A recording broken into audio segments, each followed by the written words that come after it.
So I don't do videos. I've never done a video for Instagram, Facebook.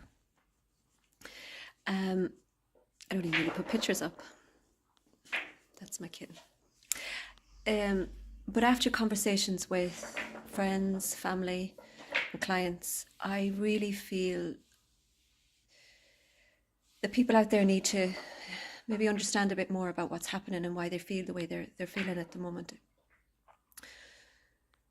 So we're all in this kind of mixed up kind of state after the last 2 years where we were forced to work from home, stay away from family, and change our routine completely. Because as humans, we are creatures of habit. We like our routine.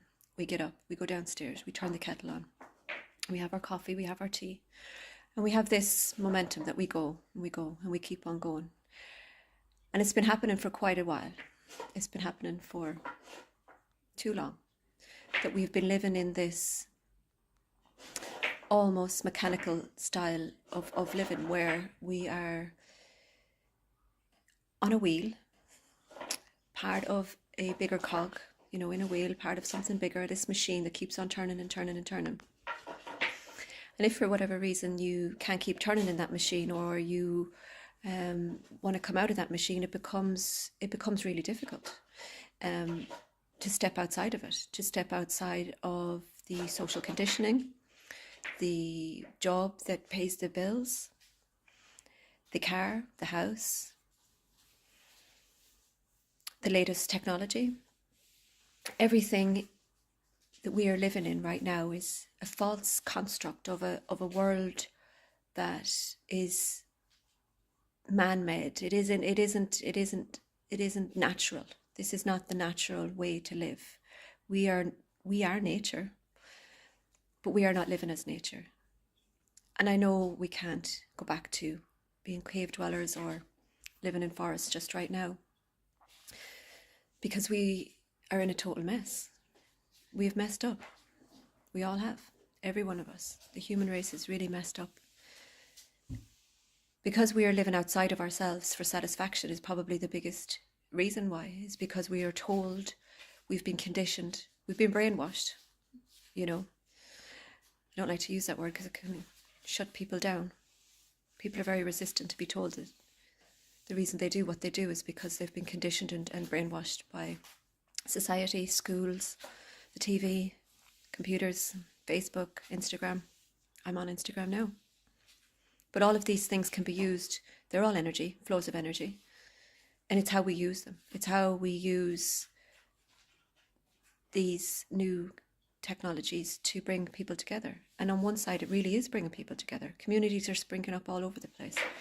People are getting back to community living, bartering, living off the land.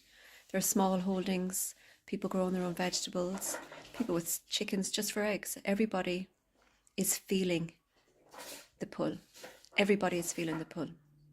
Now, those of us lucky enough to be in a situation where you have ground to grow, or you have a garden to grow, or you have, for some reason, been able to step outside of that social conditioning, it's fantastic. It's great. You're starting to live your purpose or find your purpose.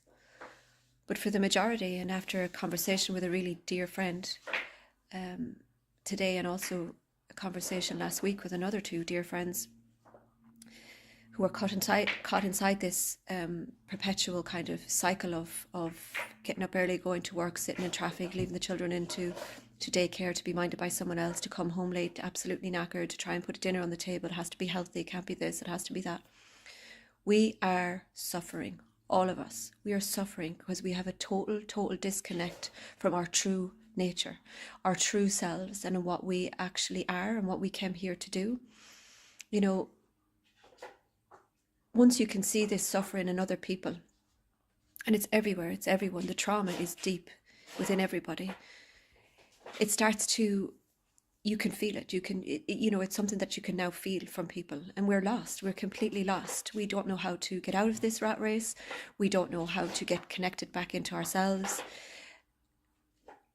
And we're all feeling it. So if you feel a complete disconnect from people that you've known all your life, from your job, from your spouse even, you know, from the people that you have always had around you. If you're now feeling that you're in the wrong place, that you don't belong, that there's something better out there, and you have a yearning for this, and you can feel this deep within you, maybe you're having dreams about it, you are not alone. You are not alone. We are all feeling the call. And that call, in my opinion, is of Mother, the one Mother, Mother Earth. She is calling us back to be with her, to be at one with her, and to live with her in a symbiotic relationship of balance, cooperation, and that energy flow of give and take. You know, give and take. The take, the raping of the land, the destroying of all our natural waterways, the sea. She is crying, but she is also calling out to us. This might sound far-fetched, airy-fairy, complete nonsense to some. But if this resonates with you in the slightest small bit, I just want you to know that you're not alone, and that there is communities of us out there. There is lots of people out there that can help you to find your purpose, to feel more like yourself, and to start living from the heart. Because you can buy a fancy car, you can buy a big house, you can buy everything in the world, buy, but you will never be happy, because what you're searching for is inside. What you're searching for isn't something that can be bought, but it's something you were born with, and it's something that is with you now, and it is something that can bring you absolute and pure great joy when you find it. Don't get me wrong, the journey is tough. The journey is really tough. You got to face your shadows. You got to face all the crap that you've done in your life. You have to face all the crap other people did to you in your life. But the journey is so worth it. The journey is so worth it, because when you get to that place and you meet those people, your soul family, you're not related to them, but they will come to you when you start living from a place of your heart. So my first probably piece of advice would be to connect back to Mother Earth, to connect back to the soil, to connect back to the land. Take your socks and shoes off. If you've got a patch of grass left, it's not concreted over, stand in it. Stand in it as often as you can, for as long as you can. Start by a couple of minutes. Start walking around your house barefoot. Mother is calling. Her vibration is changing. She's up in her vibration. That's why we can feel her. That's why we can feel her. That's why there's earthquakes all over. You might hear that on the news, but there are. Things are bubbling up.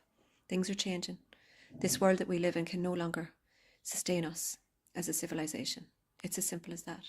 So we either go back to ourselves, our heart, living from our heart, from a place of love, community, connection, balance, give and take. It might take you to learn how to meditate, do a yoga class. For some, it might just be going for a walk in nature, sitting under a tree without sounding like a complete nut. You can hug the tree. I do. Plenty of people do. They've been here. They're our ancestors. They've been here a long time. They have a lot of answers for us. Sit at the roots of a nice tree. You might have a tree out your back garden, your front garden. Sit at it quietly. It might take a while. It might take days. It might take weeks. It might take even months. But the more that you put yourself back into a space of natural vibration, natural frequency, switch off the TV. Stop watching the news. If there's something catastrophic knocking at your door that you are about to get into danger because of, you will know. You will know. You won't need the news to tell you. Stop reading newspapers. Stop idolizing fake images of what we're told is perfection. what we're told we should be. We should be us. We're all unique. We should be us. We should be sharing, community, laughing, dancing. We shouldn't be at war with each other. We shouldn't be at war with our neighbours because they have a nicer car.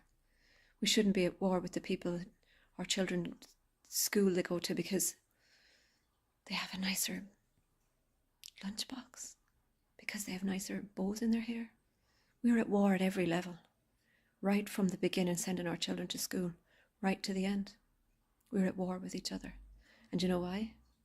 In my opinion, because we're at war with ourselves. We're at war internally with ourselves because we're unhappy, because we're living for satisfaction that comes from outside. And you can chase it and chase it and chase it, but it ain't coming. It ain't coming. The car isn't going to make you happy. The holiday won't make you happy. You have to start going in. And if you are finding this resonates with you, or you're having a difficult time, please reach out. You can reach out to me via my email address. You can reach out to so many people out there now. Find the people. Once you're open to it, the people will almost find you. Once you decide, okay, I want a different life. I don't want to live within a wheel like a hamster going round and round and round and round and round, keeping this fake illusion of money and taxes and greed and wealth and stature and you have to have this and you have to have that. Once you decide to step outside of that, you open yourself up. You open yourself up to the possibilities of what could be. And if we all do that small step of going inwards and asking what truly would make me happy and make my heart sing, then we might have a chance to save the civilization. We might have a chance to save the world. One person at a time. One person at a time. Find your local sound healing bath. Find your local singing class, walking club, meditation center, your Buddhist center, whatever it takes. Find your way out of this vicious cycle, because there is a way out. And once we all start to wake up and realize that things just aren't working, and then you'd have to say, well, what's my part? What can I do? How can I make things better? And when you're open up to the possibilities of how you and yourself and your home and your kids and your family and can make just small changes, we're in a good place. We're in a good place. So that's my spiel. Have a wonderful day.